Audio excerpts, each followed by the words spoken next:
நீ திட்டம் போட்டு என்ன இந்த போட்டியிலேருந்தே வெளியில் ஏற்ற முயற்சி பண்ணீங்க. ஆனால் எனக்கு வந்த ஒரு பாயிண்ட்டை எடுத்துக்கிட்டு போன்னு கொடுக்குறதாங்க பெரிய மனுஷல் தானம்.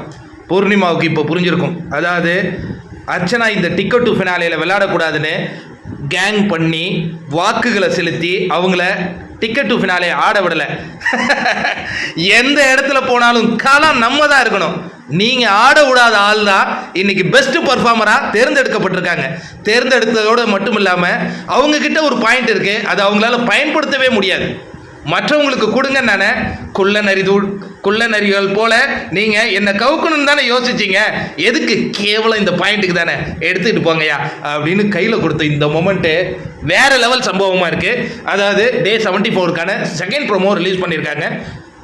இந்த டான்ஸ் மராத்தானில் பெஸ்ட்டாக பர்ஃபார்ம் பண்ண இருவரை தேர்ந்தெடுக்கணும் அப்படிங்கிற ஒரு நிலை ஏற்படும் பொழுது தினேஷ் அண்ட் அர்ச்சனாவின் பெயர்கள் அதிகமாக உச்சரிக்கப்பட்ட அந்த காட்சிகளை பார்த்தோம். இப்போ பிக் பாஸ் கூப்பிடுறாரு, தினேஷ் வாங்க, அர்ச்சனா வாங்க, இப்போ நீங்கள் பெஸ்ட் பர்ஃபார்மன்ஸாக சூஸ் செய்யப்பட்டதுனால உங்கள் இருவருக்கும் ஒரு புள்ளிகளை நான் கொடுக்குறேன் டிக்கெட் டு ஃபினாலே ரேஸில் ஆடுவதற்காக.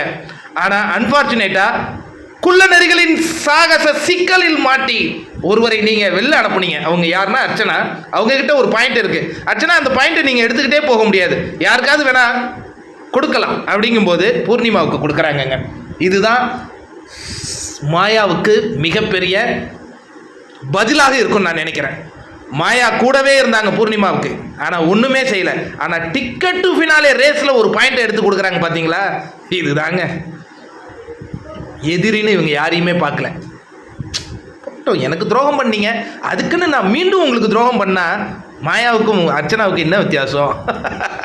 சம்பவம் வேற யாருக்காவது நீங்கள் கொடுத்துருக்கலாமா அப்படின்னு நீங்கள் சொல்லலாம். இப்போ இந்த 2வது ரவுண்டு ஆடுறாங்கல்ல, அதில் 10 பேர் தான் தேர்வு செய்யப்படும். 10 பேர் தான் அதில் ஆடி இருக்கணும். அதில் 2 டீமாக இவங்க ஆடி இருக்காங்க. அதனால கூட இவங்க கொடுத்துருக்காங்க, தப்பே கிடையாது. உங்கள் கருத்து என்ன?